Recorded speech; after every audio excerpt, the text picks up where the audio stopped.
Welcome, Pewter Report readers, viewers, and listeners to a brand new edition of the Pewter Report podcast, energized by Celsius, the official energy drink of pewterreport.com.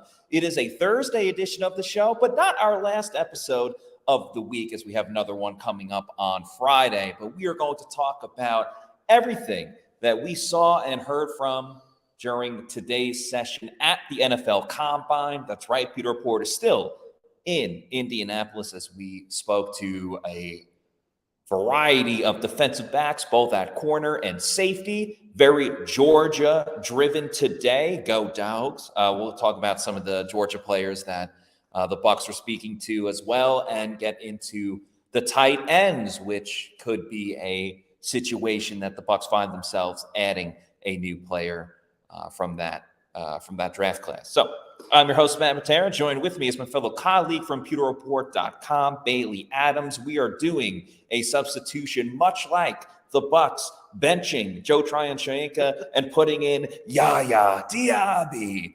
We are benching Josh Capo. We actually kicked him to the curb. We said, get out of town. We don't even want to be near you. Please take the first flight home.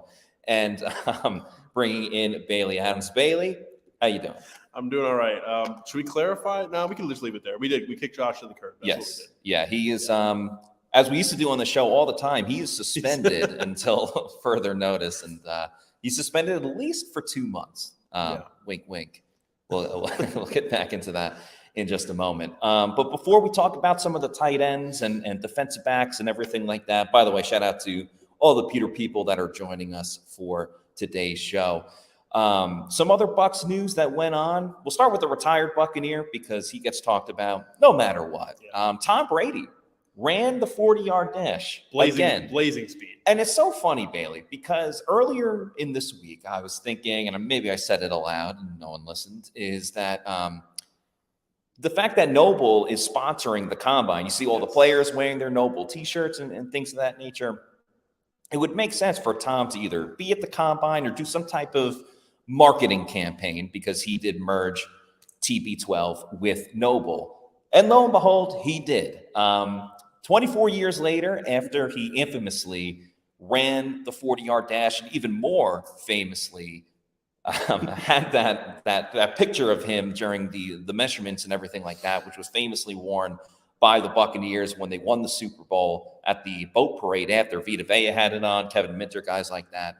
Tom Brady ran the 40-yard dash again and had a better time at, what is he now, 46 years old, than he did back when he was at 22. I believe his time was 5.18, which, hey, I hope 24 years from now I'm able to run a faster 40-yard dash. Probably faster than I can run it now, and I'm 25. So, believe it or not, I was listening earlier this week when you mentioned Tom Brady and something with the Combine this week. So yeah, he did run the 40 today and beat his 22-year-old self, which was a sight to behold. I mean, Tom Brady, we saw him in Tampa. He was a scrambling king. As John Ledyard posted in that story back in 2021. I found it today, and a scrambling king after that 10-yard run he had against the Giants on Monday Night Football. But yeah, we used to joke that he was a dual threat quarterback. He actually had 81 rushing yards in the 2021 season, had over 1,000 rushing yards in his NFL career, and 7 career rushing touchdowns with the Buccaneers, 6 in the regular season and 1 in the postseason as well. But it just shows Tom Brady, even when he's retired, anytime he does an athletic event, people talk about it, people watch it. Yes, he does move the needle. And it was kind of fun to just reminisce a little bit real quickly about Brady and his time in Tampa Bay. So that was fun to see, and a fun little video. You can check it out on pewterreport.com as well. The other little bit of Bucs news that doesn't necessarily pertain to the draft at the moment. Star linebacker, yes, I'm saying star linebacker. I did not mince words there. Levante David was on Good Morning Football, kind of talking about free agency and what that situation is looking like at the moment, Bailey. And from what he was saying, I know Bucs fans want Levante David back in Tampa Bay. Odds are probably a good chance that it's going to happen. But the way he was talking about, I still got more in me. Does that mean he might be playing for more than just next season? I don't know. I think we can kind of put to bed the idea that he might be retiring, because he kind of did. I know there were some rumblings early in the offseason where it kind of seemed like, oh, people were saying on Instagram he was hinting toward retirement. But this quote itself says, he's ready to go. He says, man, I'm ready to play. I still feel like I've got a lot left in me. Still going to give it a shot. I'm going to let my body tell me when it's time to give up and when it's time to let it go. But right now I feel pretty good. I have a lot of confidence, especially after the season we just had. I've been hearing a lot of praise and stuff like that. For a guy like me up there in age, I like to hear that. So it definitely gives me confidence to keep it going. So I know, he's been doing 1-year deals. He might do maybe another 1-year deal. But maybe he does have 2 years left in him. Who knows? He'll continue to play and try to beat Father Time, much like Tom Brady did. Yeah, and it kind of takes me back to what Rondé Barber, former teammate of Levante David, what Rondé was saying last week on the J&Z show on WDAE, where he said Levante should kind of go the way I'm not saying this like word for word, but verbatim what he was kind of saying was that for Rondé at the end of his own career, he wanted to keep going back to the Bucs, but he just signed 1-year deal after 1-year deal because it worked best for him. It kind of worked for the Bucs, obviously. So when Rondé did want to retire, that was it. Like, you didn't have to worry about money being allocated in different situations. And it kind of sounds like that's what Levante David wants to do as well, where he's not going to be tied down to anything or any commitment that he has to do further than one season, but you can still get the right price, the right deal that he wants to do season by season. Now, there was a little miscommunication, I guess. That's probably not even the right word, but something that David had said about not talking with the Buccaneers, but Jason Light also has opened the lines of communication. So we should probably just clarify that a little bit. So on Tuesday, when we spoke to Jason Light, he had said, we've started conversations with Mike, Baker, Levante, Antoine, Tristan. And he didn't say, he said, I think those talks are going well, but Levante David said communication hasn't really started up yet or nothing like that. But throughout the season and exit meetings, we all expressed how we feel about one another. And he says they would love for him to be back. He would love to be back as well. And he kind of gave a similar line to what he's been saying about, you never know, but he does want to be back. He wants to retire a Buck. And it could have been, him saying communication hasn't really started up yet. When he says hasn't really started up yet, maybe it means it hasn't progressed that far yet. It could have been something as simple as the Bucs saying, hey, you're important to us. We want you back. But we've got to get these other ones done first. Kind of like they've done in past years. And I would be really, really surprised to see him sign anywhere else. I know he talked about that possibility and said, there's possibilities. Like, you can never say never. He said, I know there's probably the fact that somebody else can come swoop me up, but he's open to all options, but he would love to finish his career in Tampa. So I wouldn't be too worried about Levante playing elsewhere. I think he will be back in Tampa again. Yeah, to pretty much paraphrase everything, it's like the Bucs are saying, we love you, Levante. We're going to take care of you and have you back with the Bucs. But in order to sign you, we have to connect the dots with Mike Evans, Baker Mayfield, and Antoine Winfield Jr., and maybe an extension with Tristan Wirfs as well. But we have to connect those dots first in order to bring you into the fold and into the puzzle as well. And obviously, that's a puzzle that Levante David wants to be a part of, because the Bucs, let's remember, made it to the second round of the playoffs last year. So they are much closer to competing for a title than they are plummeting and competing for a top 5 draft pick. So that's just some of your updated news surrounding the Bucs as a team. Tom Brady, that's separate, but it's Tom Brady, so kind of the exception to the rule.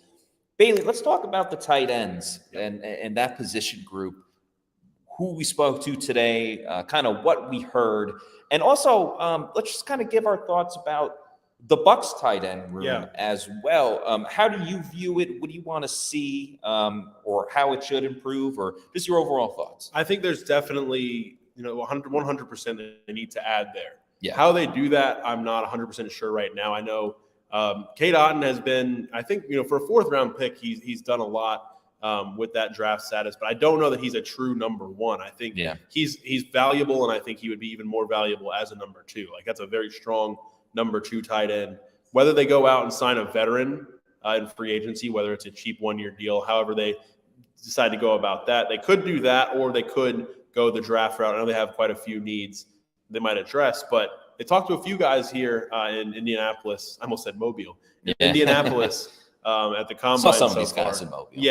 Yeah, and 3 formal meetings and then some more informal meetings. I think I wouldn't classify it as, and it'll probably depend on what they do in free agency. If they go out and sign a veteran, this is not going to be, maybe even a day 1 or two draft. It'll probably be a day 3 draft need. If they don't sign one and they go into the draft with Cade Otton, with Keeft, with Payne Durham as their 3, you might kind of see them go maybe a day or a second round, third round pick on day 2, go the tight end route. And it'll be interesting because we talked to Coach Bowles, we talked to Jason Light on Tuesday, and they talked both of them at different points brought up Payne Durham and said, we expect Payne to take a step forward and be a red zone threat. He's a big-bodied guy. That's kind of what, when they drafted him, it was, that's somebody who would be valuable in the red zone. We didn't see it really much in his rookie season, and, they're always going to kind of pump up their guys. I think they're going to throw some of that out there at this time of the year and say, we're good with who we have, and then, they'll go a different route in the draft, throwing teams off the scent. But definitely think they need to add there, and there were some interesting guys to talk to today. Absolutely. Well, we'll mention them in just a moment. The Payne Durham thing is interesting because the whole talk last year and even right now is the Bucs have a young tight end room. And when I hear that and when I think about it, that kind of makes me want the Bucs to sign a veteran tight end. Gerald Everett is a guy that has worked with Liam Cohen going back to the Los Angeles Rams, because if you're banking on or hoping for Payne Durham to kind of take a step forward, that's all fine and dandy. But unless he becomes like a true receiving threat or an elite run blocker or things of that nature, if you're banking on Payne Durham taking another step and you draft another tight end in this year's class, well, you're just kind of keeping the same idea system of a very young tight end room. And Cade Otton, while we is definitely way more suited to be a tight end too. But I'm fine with having 2 tight ends that probably are overall second strings, but you have 2 solid second stringers molded together. You get an average tight end. I kind of go back to something that Jason Light said on Tuesday. He said, talking about the tight end room, they need a complement there. He talked about Cade. He said, we need a complement. I think Cade is the complement. I think they need a number 1. I agree. They need a number 1 tight end. And however that comes, we'll see. And I think I do kind of agree with you. They have a very young group as it is. Cade Otton's going into his 3rd year, so he's not so young anymore. But I think it'll be interesting to see what they do there, because they could add a little bit of a veteran presence to kind of carry them into 2024. So there were 3 formal meetings that the Bucs had with tight end players. It was Florida State tight end Jaheim Bell, Washington tight end Devin Culp. We'll have more about him in just a moment. And Ohio State tight end Cade Stover. Some of the informal interviews they had: Ben Sinnott from Kansas State, Theo Johnson from Penn State, Minnesota's Brevin Spann-Ford, who is quite familiar with Keeft. Once again, a lot of Bucs presences across the board, both at safety and tight end, of course. And Iowa's Eric All, which was in Scott Reynolds' Bucs 7th-round mock draft, the 2.0. So Iowa tight ends in the NFL just seem to be fantastic. So that's pretty cool to see. Before we talk about some of the Washington tight ends that know Cade Otton, what I will say about Jaheim Bell, I found it quite interesting. He had a formal and informal interview with the Buccaneers, so certainly on their radar in more ways than one. He is very much a receiving tight end. There was some talks about, are you going to play wide receiver or tight end? He talked a lot about his explosiveness as a receiver, pretty good at yards after the catch. Now, at the Senior Bowl, I wasn't too impressed. I don't think he necessarily lit it up, but he can kind of play that fullback role as well, which the Bucs like to do. They use it with Keeft of, yes, he's a tight end, but he'll line up in the backfield. I understand it from, yes, the Bucs need a run blocking tight end, but they need a true receiving threat tight end as well. Cade Otton can come up in the clutch.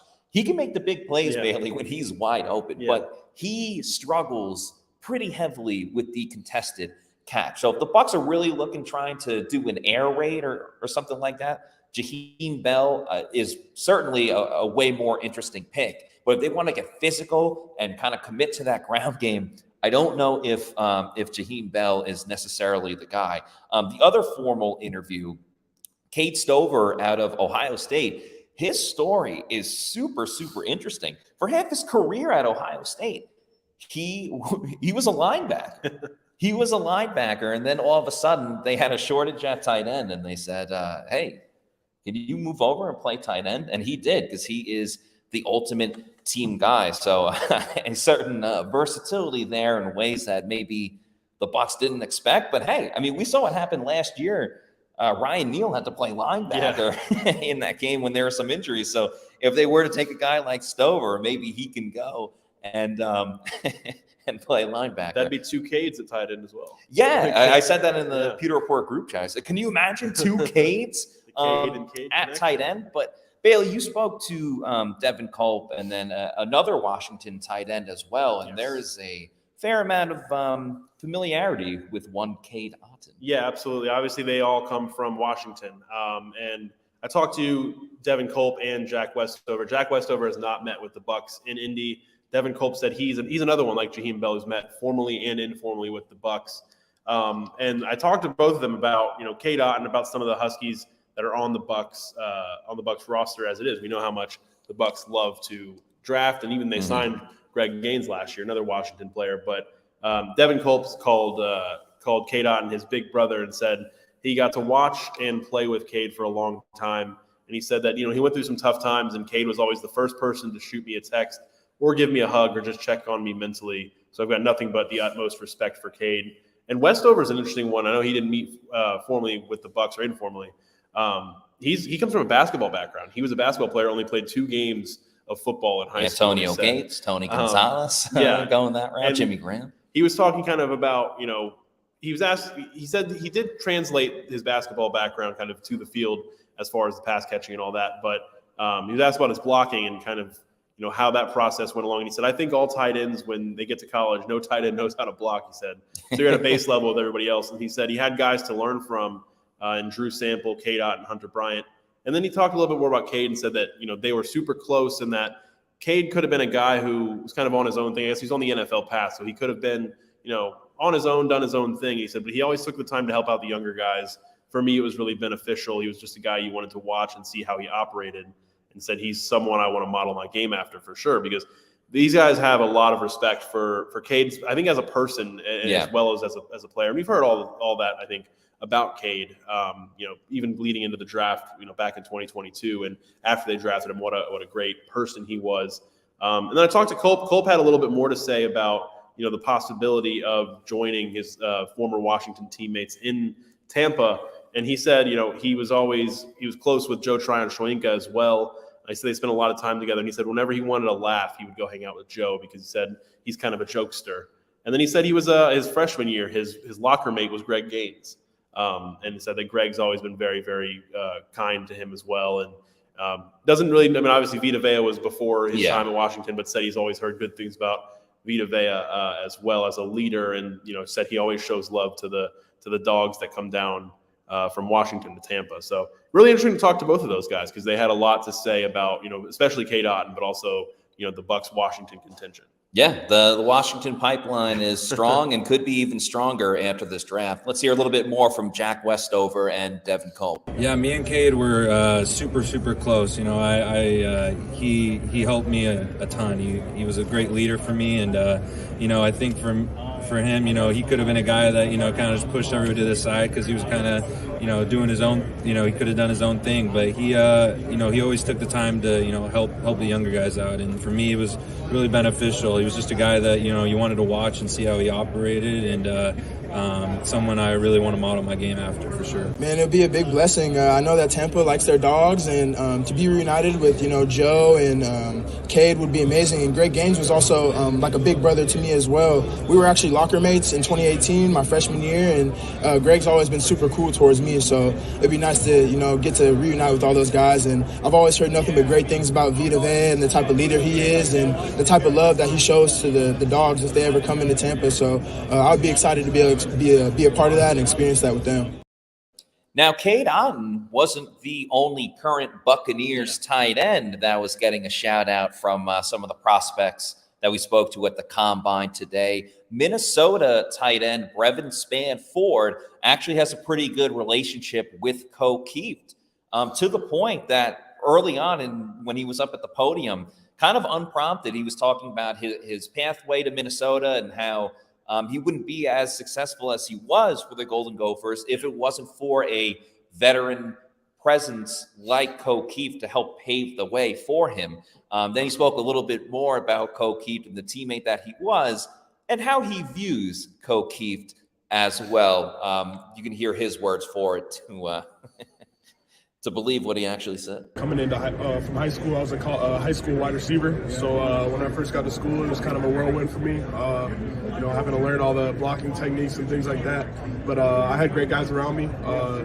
Buccaneers Co Keefe, he was one of the guys that he's making his way in the NFL right now. He was a senior leader for me, and I took a lot from him. And those guys and Colton Beebe, Jake Paulson, Bryce Witham, they were older guys in my room that really kind of reinforced, the type of tight ends we have to be for not only for our offense but within the conference. How cool is it to see Co Keefe playing at the NFL level, contributing on offense, and what was he like as a teammate? I know you just mentioned a little bit of what he did. It's awesome seeing him, compete with the Buccaneers. Just having a near and dear friend of me doing so well in the NFL, it's awesome. He's a great person off the field as well. We created a relationship over our years at Minnesota together. Got nothing but love for him. He's doing great, and I look forward to seeing him soon. What's the thing he used to say? Big man gotta eat, something like that. Yeah, he's got a lot of different sayings. I just know him as he's a big angry ginger. So he's a beast, man. A big angry ginger. That's how Bucs like those. Yes, they like a good amount of big angry gingers, and you can kind of tell by the way that Spanford was talking about Co. I mean, obviously he thinks Co is a funny guy if he's going to call him something like that, and it kind of got me thinking a little bit more because Co Keefe, he's got 2 career touchdowns, way more of a blocker than he is a receiver now, and he is for sure expendable at his position, but there are some guys that you keep around because they are important in the locker room. They're the glue guys that kind of make a team. And I think Co Keefe might fall into that category just a little bit. But anyway, I thought that was a funny soundbite, so I want to make sure that we shared it with the Peter people. One thing about that, and it kind of goes back to what we talked about with Cade and just their relationships with some of these guys, and it gives you a sense of the type of people that the Bucs look to draft. Yes. They are very absolutely big on character, on captains, on leaders, and on just, good people. That's something they've been really, really big on over the last few years. And you can kind of see it by the way these guys talk about them. And I mean, I know Bucs fans know already with some of these guys, what they do in the community and just kind of their personalities off the field. They already are well aware of that, but there's a certain type of person that fits with what the Bucs culture has turned into. And there's going to be a little bit of newness to this Bucs culture because there's a couple of new coaches on the staff. Liam Cohen, obviously the offensive coordinator, and a new wide receivers coach as well with Brian McClendon, who's been to a couple of different places in college football, and Georgia was one of them where he's part of the passing game for sure.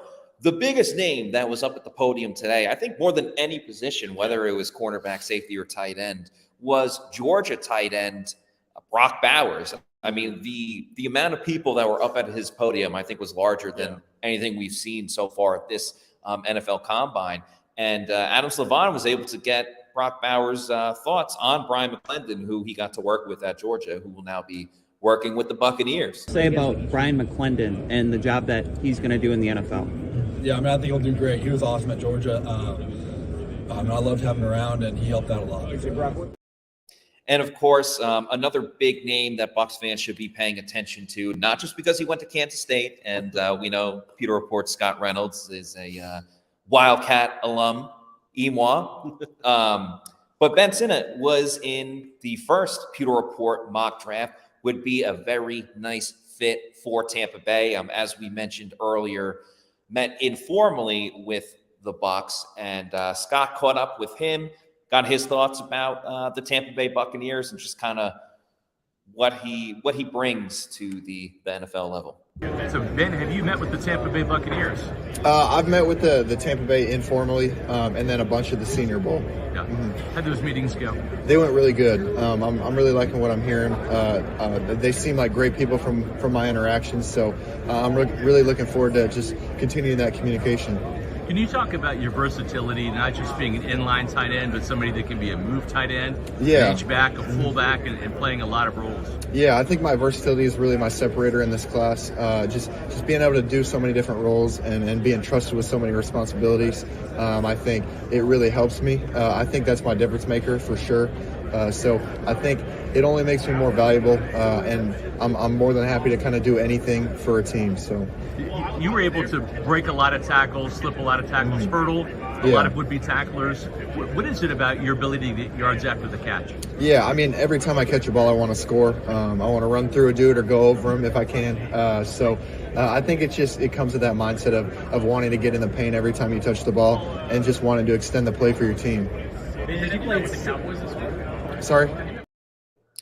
If the Bucs were to draft this man, I know Scott would be pretty happy about it. He'd be pretty pumped up.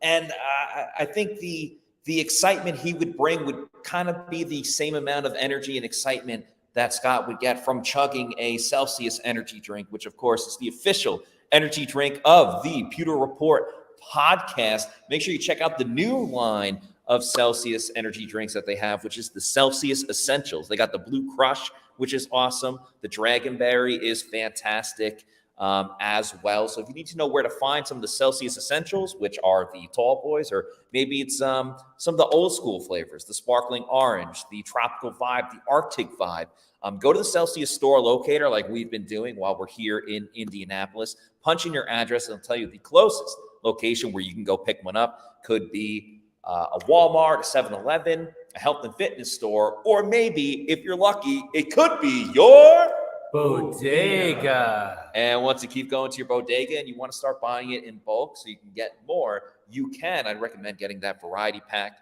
Head on over to Amazon, do the subscribe and save, and you can have it sent to your place of residence whenever you want. You're in charge of it. Just make sure you're drinking Celsius energy drinks. Make Celsius your number one pick. Celsius, the official energy drink of the Pewter Report podcast. And joining us on the show now will be Scott Reynolds and Adam Slavon. Yeah, busy day today. We got a chance to do a little offense and a little defense. Matt and Bailey were talking about the tight ends, and one of those guys, Ben Sinnott, I'm very familiar with. I haven't watched Kansas State football. He would be one of those guys, I think, that would be a nice fit to maybe replace a Kokieft. You know, it's someone who could play fullback, play tight end, an H-back role, if you will, and also catch the ball and really be kind of a complete tight end, and probably a mid-round pick. I don't see Tampa Bay drafting a tight end early. That might roll out Cade Stover, who's one of the players that they did interview and meet with formally and informally. So there was some interest there in Stover, who's a really good tight end. But at the same time, I think they're probably looking day three. I know that they've got a collection of day three guys from Cade Otton in the fourth round, Kokieft, Payne Durham. So probably going to draft another guy like that, but maybe they can get a guy that's a little bit more complete. Yeah, you mentioned Sinnott, and I just see it being a great Bucs fit, not just a Kansas State connection, but his skill set. I know we talked about it a little bit earlier. A lot of the top rushing offenses in the league, when you look at the 49ers, the Dolphins, they have a fullback. Yep. And Kokieft, he did okay as a rookie, but last year he's really one-dimensional. Right. And he wasn't an exceptional blocker. And I think Ben Sinnott could offer that versatility where you have that H-back, somebody that can go and block and create lanes for Rachaad White, and then pairing that, having the potential to be a number one tight end, or at least a great complement to Cade Otton. That could be another element that the offense is missing. And with Sinnott in particular, he kind of checks the bill as like that fourth round, fifth round guy. Yeah, I agree. And the other thing too, with Kokieft, it just became so telling. They force-fed him 3 targets in that season opener and didn't catch any of them. Now, he did catch a touchdown pass to his credit this year, but really was not used as a receiver at all. He's really a tell, right? When he's on the field, it's pretty much a tell to the opposing defenses that it's going to be a run play, and that's predictable. And you really can't have that if you want to show your hand, and you've got a great running attack and saying, yeah, we brought our blocking tight end in and get ready for it. Then that's okay. But the Buccaneers don't have that stout running game where it doesn't matter if you know it's coming or not, because you're not going to be able to stop it. Tampa Bay's running game could be stopped and stopped often. Yeah. So I think having a guy on the field, whether it becomes Payne Durham and he becomes a better blocker this year, if Auden becomes bigger and becomes a better blocker, they draft a guy like Sinnott or maybe a Cade Stover that has some blocking ability, maybe even Devin Culp from Washington, then you're not getting into that predictable personnel grouping.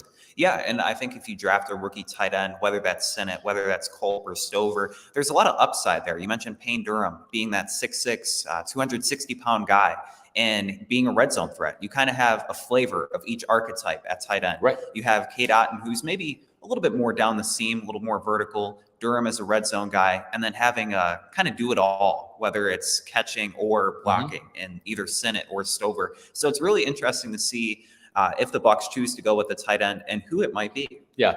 Now, let's switch gears a little bit, look at the defensive side, because the lead today, of course, was the Georgia Bulldogs that the Tampa Bay interviewed, and not just interviewed, but formally. So here's a list of the formal players that they interviewed from the defensive backfield. And this is a pretty good representation of 2 out of the 3 Georgia Bulldogs. We're looking at Javon Bullard, the safety, number 22, and Kamari Lassiter, number 3, the cornerback. And Bullard and Tyke Smith both played in the slot. They both played some free and some strong safety. They were kind of interchangeable in that Georgia secondary. And I think that's part of the appeal, because Todd Bowles likes to be able to have Antoine Winfield Jr. play center field as a free safety. Move him into the box. We've seen him play man up in the slot before. Not as effective there, but certainly can do it in a pinch if there's a favorable matchup there in Tampa Bay's, a favorite if he wants to match him up mano a mano on a slot receiver or a tight end.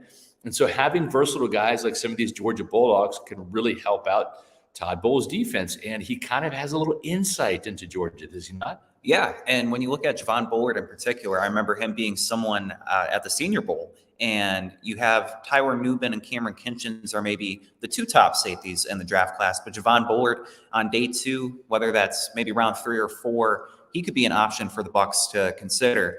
And when you look at some of the formal and informal meetings that the Bucs have had, it looks like safety maybe isn't the biggest need for them, as they didn't formally meet with Nubin or Kinchins. Yeah. But they met with some guys further down the board. Another guy was Bo Brady, and he said that he spoke with the Bucs informally, and he had some nice things to say. He said that the Bucs are already a great defense, and they really know what they're doing.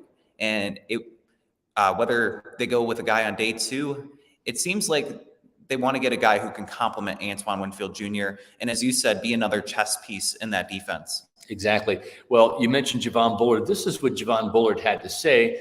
And the key thing about the affinity that they might have, remember a couple of years ago in 2022, the Buccaneers were very high on Lewis Cine, his safety out of Georgia, and might have drafted him over Logan Hall had he been there. But the Minnesota Vikings traded up into the bottom of the first round at number 32 to select Lewis Cine. That left Logan Hall on the board for the Buccaneers to start the second round. So this is what Javon Bullard had to say. By the way, Todd Bowles' son, Troy Bowles, is a linebacker at Georgia. So there's certainly some other connections there for Bucs head coach Todd Bowles. Players always perk up when you know you're blitzing them. I say that. So speaking of blitzing, Todd Bowles and the Bucs blitz a lot, and they could be in need of another safety. Can you talk a little bit about potentially playing for the Bucs and playing with Antoine Winfield Jr.? Oh man, I was just talking about the guy, man. One of those players I've definitely grown to love. I mean, the guy is not the biggest guy, not the fastest guy, but he's a football player. And at this level, man, that's all you want. You want a football player. The guy's a football player. He's an all-pro safety, and he plays the game so well, man. One of the guys that I look up to for sure, and model my game after for sure. What was it like to get to talk to them? It was amazing. A dream come true. Yeah. Man, I'm like a kid at a candy store, man. Like I'm talking to head coaches, you know, and GM, shaking hands with guys that, you know, I wouldn't dream of seeing. What'd you talk about with Todd Bowles? Just everything, man. His son, you know, shout out my boy Troy, man. But just everything, man. It was more so me showcasing my skill set, my mental abilities, and my football IQ, and just them getting to know me as off the field as well as on, and it was amazing, man. So the thing about Javon Bullard is he played 3 years at Georgia, and compactly built guys you saw there, about 5'11", 195 pounds, 3.5 sacks, 4 interceptions. So he's a splashy player, 8 pass breakups and a fumble recovery. And I think he would be a great addition to Tampa Bay because he has the ability to play in the box with that frame and make some plays near the line of scrimmage, do some underneath coverage, but also has some range, I think, and the 40-yard dash time will be key just to see that long speed. But maybe also when Winfield comes down in the box, you need somebody to go back there. And we know it wasn't Ryan Neal last year. Yeah, it definitely wasn't Ryan Neal, but towards the end of the season, you did see the Bucs kind of get creative, whether that was Zion McCollum kind of playing as that deep safety, and then also Izien and Merriweather also kind of sprinkled in there. So it'll be intriguing whether the Bucs choose to maybe draft somebody to either play in the nickel and push Izien or Merriweather back to strong safety, or if they draft that strong safety and are confident enough that Izien can really hold down that nickel spot long term. That's right. Now, there was another safety that the Buccaneers had a chance to talk to, and that was Tyke Smith, who was also at the Senior Bowl. Again, we mentioned Senior Bowl only because the Buccaneers have an affinity for drafting Senior Bowl prospects. They've drafted 5 in each of the last 2 years from the Senior Bowl, and Jason Light has drafted at least 1 Senior Bowl participant in every year since he's become the general manager back in 2014. At least 2 players every year with the exception of only 1 season. So it's definitely something that the Buccaneers really hone in on. Of course, that is kind of the creme de la creme when it comes to talent. When these college all-star games, interestingly enough, the last 2 seasons, this year and last year, neither Jason Light nor Todd Bowles was at the Senior Bowl. Yeah. Because they were trying to find offensive coordinators. Yeah, and when you look at the Senior Bowl in particular, it really has been like the gold mine for the Bucs.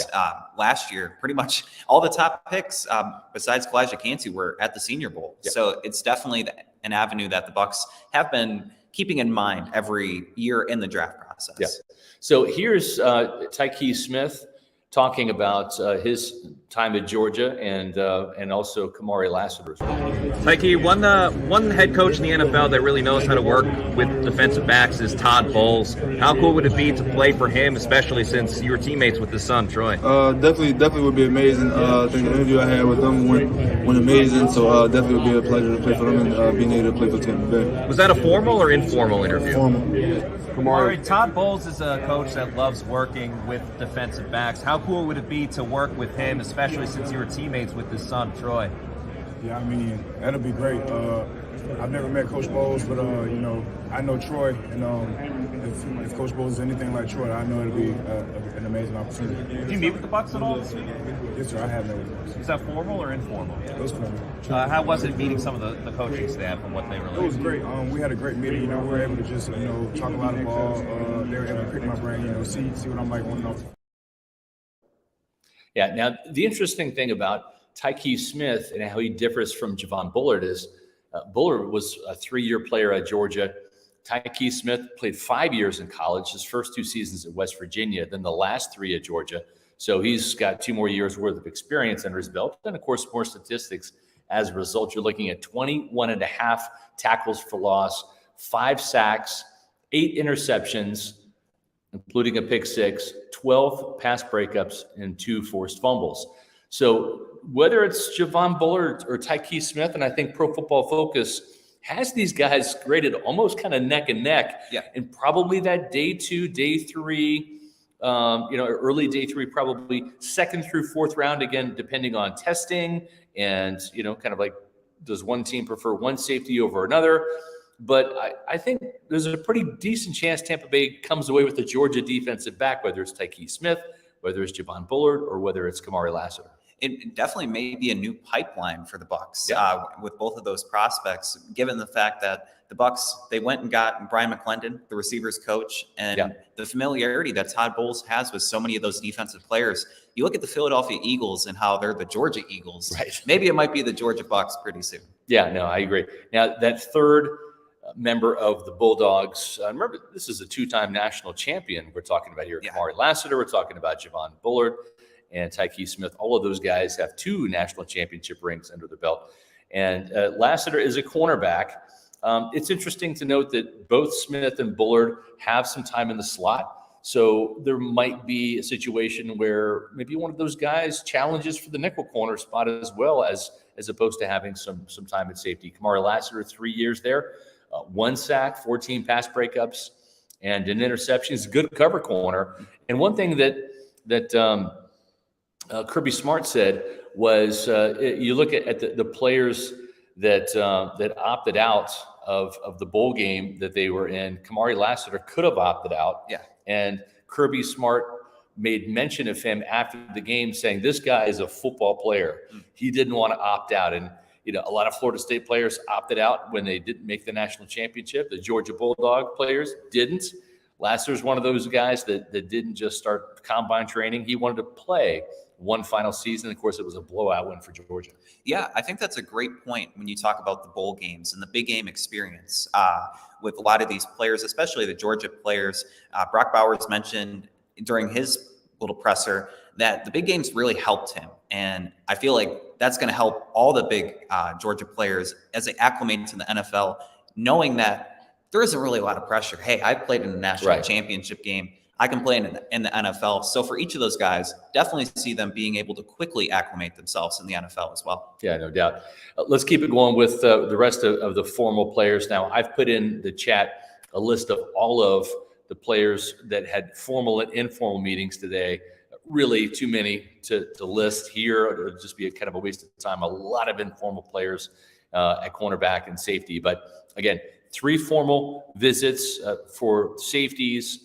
We're talking about Tyke Smith, Javon Bullard. The next guy was a Senior Bowl guy, Cole Bishop, right? So no surprise there. Buccaneers like those Senior Bowl players. Cole Bishop really has an interesting skill set when you look at his ability to play in the box. 21.5 tackles for loss. That's exact same number as Tyke Smith had. He's a bigger guy, though, 6'2", 205. And we've seen Todd Bowles kind of gravitate more towards some bigger corners. We saw Keanu Neal in Tampa a couple years ago. Last year it was Ryan Neal. So having a bigger guy, 6'2", 205, and 7.5 sacks, blitzing from the box, 3 interceptions, 12 pass breakups, 4 fumble recoveries, and a forced fumble. He's around the ball a lot. Yeah, and you mentioned 6'2", 205. That's actually the exact height and weight of another safety, Tyler Nubin, the Minnesota Gopher safety. He briefly played with Antoine Winfield Jr. in 2019, spoke with him today, and he said that Antoine Winfield Jr. definitely set the standard of what it meant to be a Gopher, and it was somebody that he saw every practice, watching film and really attacking and showing that intensity. He may not be an option yet for the Bucs, but again, a taller guy, he has a lot of potential. Yeah. And the Buccaneers typically, as we talked about, have mined the 2nd, 3rd, 4th round for defensive backs. You think Carlton Davis, Sean Murphy Bunting, those are 2nd-round picks. Jamel Dean was a 3rd-round pick. Jordan Whitehead was a 4th-round pick. Mike Edwards was a 3rd-round pick. Going back to 2014, Justin Edwards was a 2nd-round pick, another safety. Antoine Winfield Jr. was a 2nd-round pick. Zay McCollum was an early day 3 pick. So they've really kind of found that sweet spot between typically rounds 2 through 4 to get defensive backs. And I think if maybe that's the reason why they didn't have formal interviews with the Cameron Kinchins, with the Tyler Nubin, is because they have more pressing needs at other positions. But some of these guys, like a Cole Bishop, might be available on day 2 or early day 3. we'll see how they time. This is what Cole Bishop had to say at the podium today. What was it like talking to Todd Bowles? He's a coach that really knows how to work with safeties and defensive backs. It was good. Obviously, he knows what he's talking about. They got a lot of good safeties right now. Shoot, I like watching Winfield a lot. So being able to see that, being able to meet with them was awesome. What makes Winfield such a great player? I mean, he was first team All-Pro this year. Shoot, I'd say his versatility. I mean, he blitzes, he covers, he plays deep, he does a lot of different things. I've seen a lot of clips of him blitzing recently, so being able to see that stuff was pretty cool. Yep. So that was Cole Bishop from Utah. Those were the three safeties now, the two Georgia guys and Cole Bishop. We already talked about Kamari Lassiter, the Georgia cornerback. There's a couple of other cornerbacks that had formal visits with the Buccaneers. One of these guys, you talk about affiliations with Todd Bowles and the Georgia guys because of his son and because of Brian McClendon. Well, we just got Liam Cohen from the University of Kentucky. Lo and behold, Drew Phillips, the cornerback from Kentucky, whose stock is really rising despite not having any interceptions in his 3 years at Kentucky. He was one of the guys that had a formal interview today. And when you look at the Kentucky players, it'll be really interesting to see later this week whether Devin Leary, they try to get some insight from him. The quarterback, yeah. Yeah, Ray Davis. And it's something to keep an eye on and maybe on the radar for the Bucs is meeting with these Kentucky players and especially Drew Phillips, another corner. Again, maybe not a day one guy, but somebody that they can add day 2, day 3 and get more depth at the position. Not the biggest guy, 5'11", 180 pounds. We'll see where the actual weigh-in numbers are. He might even be closer to 5'10". He's going to be a menace in the nickel, I think. He was a really solid player in the slot, but he also has some experience playing outside. Kind of has perfected the art of the pass breakup, but the no interception scares me a little bit. And the reason I say that is this team has a thirst for interceptions that needs to be quenched. Jamel Dean, what do you have? 1 interception last year? Yep. 2 for Carlton Davis, none for Zion McCollum. They've got to find some corners that can come up with takeaways. I mean, I long for the days where you had a Rondé Barber, you could pencil in 3, 4, 6. You know, he had 10 one year. Brian Kelly had 8 in one season. So they really need to find some corners that have some sticky fingers and can pick up some of these passes and prevent touchdowns, but also take the ball away. Yeah. Help out the offense with some better field position due to interceptions. And I like Drew Phillips, but that's the one thing that really concerns me, because if you had 3 years to pick off a pass in college and you didn't do it, what's going to make me believe that you can do that in the NFL? And you talk about a guy like needing to make plays at the next level. One guy that did a little bit at Clemson was Nate Wiggins, someone that the Bucs formerly spoke with at the NFL Combine. In 2022 and 2023, he recorded a defensive touchdown, which, man, the Bucs could use one of those, a defensive touchdown. Because you look at the secondary, as you said, it's kind of like a desert where you're searching for that water, for that interception. And Nate Wiggins, he fits the role, kind of fits the bill, being a 6'2" cornerback, having the NFL size and the capability to play press man as well as cover 3. Definitely is an intriguing option. And it's really interesting that the Bucs chose to meet with him because he's a first-round talent. Yeah. Could the Bucs maybe target him in the first round? You mentioned earlier about the corners being kind of a day 2, day 3, and as well as that offensive lineman. But he may be the differentiator in that blueprint. Yeah, for sure. You have to take the best player available, especially if you're picking a little bit later in the first round. You can't really reach. You trade down if none of the guys really fit what you're looking for to get better value and stockpile some picks. But if you have a guy that's considered to be maybe a mid-first rounder and he does slide for whatever reason, maybe other positions started to get a run and he slides down the board. Nate Wiggins is a shutdown cornerback. Yeah. He had 3 interceptions, 2 pick sixes, as you mentioned,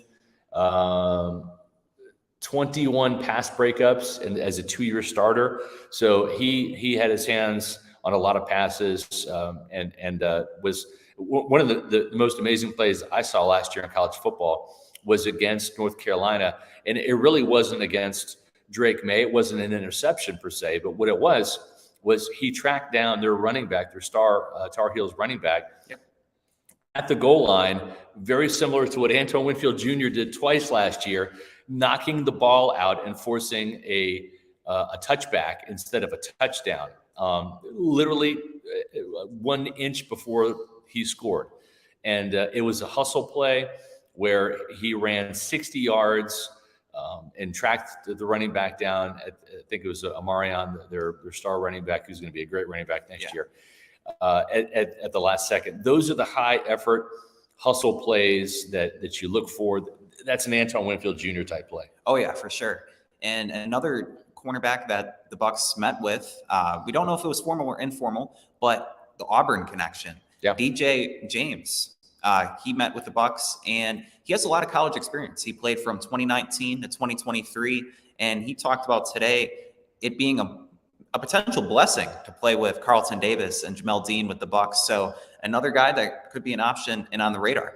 The interesting thing is Carlton Davis, there might be a situation where he gets moved, perhaps even on draft day. They can save $6 million in cap room, not have to pay him that high base salary, which is over $10 million this year.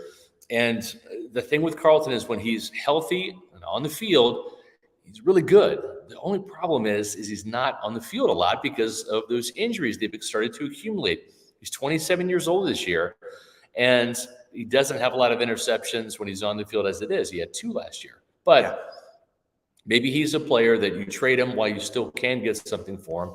He's on the last year of his deal, and you move Zion McCollum into the starting role opposite Jamel Dean, and then you draft a guy like a Nate Wiggins and groom him to be that player that might end up starting opposite Zion, and you move on from Jamel Dean perhaps next year as he advances through his contract. So there is some logic and some reasoning there. If Nate Wiggins is on the board and he's the best player available at 26, you take him. And if Carlton Davis does get traded, they might look for another physical cornerback and somebody that fits the bill. Talked to him today, Wake Forest cornerback Kalen Carson. Yeah. He's probably my favorite cornerback to talk to today because he exudes confidence. He said that he's the stickiest corner in the draft, very versatile, very physical, and has 4 years of film to back it up. When you look at a lot of cornerbacks in the draft, Nate Wiggins, he has 2 years of college experience, but other guys like Quinyon Mitchell, Kool-Aid McKinstry, Terrion Arnold, they maybe only had 1 year. Yeah. Carson's been doing it for 4, and he's been going up against great competition. So he sounds like somebody that if the Bucs maybe move on from Davis and they look for that guy that can maybe box on the outside, he fits the bill. And a lot of the top upper echelon corners did not get formal interviews with the Buccaneers. Quinyon Mitchell is one of those players, Kool-Aid McKinstry. So that kind of gives you a little bit of insight into if they're going to draft a cornerback, probably going to be like the safeties, that day 2 spot. Yeah. But maybe Nate Wiggins is one of those players that you make an exception for if he's there. If you're going to make an exception for yourself when it comes to buying or selling a home, well, I'm going to tell you who's exceptional, and that is Eric Gross and the Eric Gross Group. That's right. Eric Gross and the Eric Gross Group, they're the official realtor of Pewter Report. The best thing about them that I can say is, because I've gotten to know Eric, he's a great guy. He's a huge Tampa Bay fan, a huge fan of Pewter Report. So start the conversation there. Talk a little football, and then see how Eric can help you either sell your house or find you a house in the Tampa Bay area, in the state of Florida, or anywhere you live. That's right. He's part of the EXP Realty Group. They've got 85,000 agents across the country. It's a huge network. So if you're moving into the state of Florida, Eric can help you on both ends of the transaction, selling your house where you are and finding the house here in the great state of Florida. If you're moving around the state, well, he can certainly help you. He's got both bases covered there. If you do happen to leave the great state of Florida, again, Eric can help you sell your house here, get the most value for your home, and find you that new house somewhere else. Eric is a Tampa native. His father is stationed at MacDill Air Force Base, and he's got all the type of experience that you need in any different situation. Check out the website, housesinfla.com, housesinfla.com for the full inventory, for their list of open houses, or give Eric a call at 513-907-4271. No matter where you are on your home ownership journey, you're going to be in great hands with Eric Gross and the Eric Gross Group, the official realtor of Pewter Report.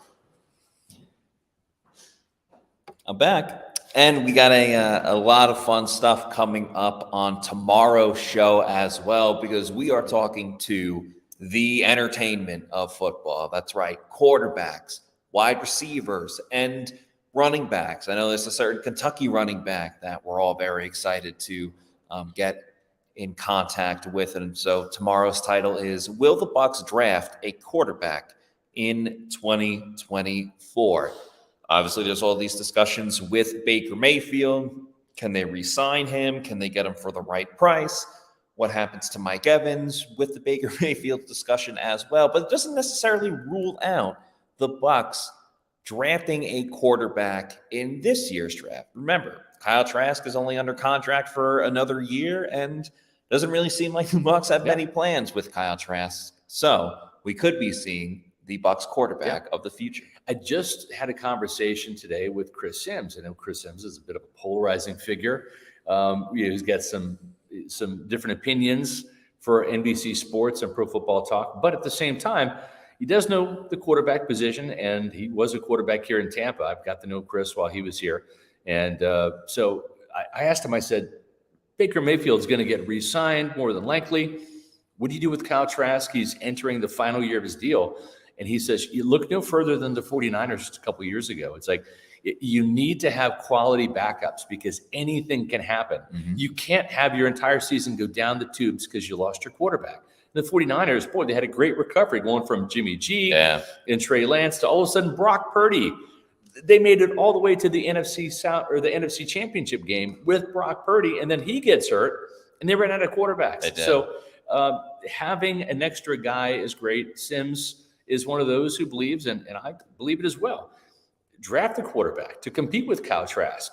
And you're going to need a third-string quarterback anyways. Maybe John Wolford becomes that guy like Ryan Griffin, who was on the practice squad. But we'll talk to quarterbacks, wide receivers. The Bucs are going to need another one of those for sure, and running backs tomorrow here at the Combine. Yeah, should be a really fun time for sure. And in the meantime, make sure you check out all of our social media for the latest information about your favorite team, the Tampa Bay Buccaneers. You can find us on X, Threads, Facebook, and Instagram over at Pewter Report. And our YouTube channel is Pewter Report TV. We got tons of video from the Combine, much more to come as well, both tonight, tomorrow, and really the rest of the week. So please like and subscribe to our YouTube channel. Once again, that's Pewter Report TV. And please leave a comment on this video once the video is done. It could be go Bucs. It could be, hey, I really love the Georgia defensive backs. Really, whatever you want helps with our algorithm and trying to grow our subscribers as much as we possibly can and bring more content to you, the Pewter people. That's right. We've had a fun time here in Indy so Yes, far. we It have. got really cold all of a sudden, but it's heating up over there as we see the 40-yard dash times come in for some of these big defensive linemen, edge rushers, and linebackers today. So stay tuned for more coverage here from Pewter Reports from Indianapolis. We'll be here through Saturday when we talk to interior offensive line, and then we'll recap that particular day's worth of interviews on our Monday podcast. And, of course, next Monday, 4:20, we're going to do roll call. But we have another podcast tomorrow. Yes, we do at 4 p.m., a special Friday episode of the Pewter Report podcast. So until then, for Bailey Adams, for Adam Slavon, we'll give a shout out to Josh Capo as well. He's Scott Reynolds. I'm Matt Matera. Just saying thanks, everybody, for watching, and we'll see you tomorrow at 4 p.m. for another edition of the Pewter Report podcast.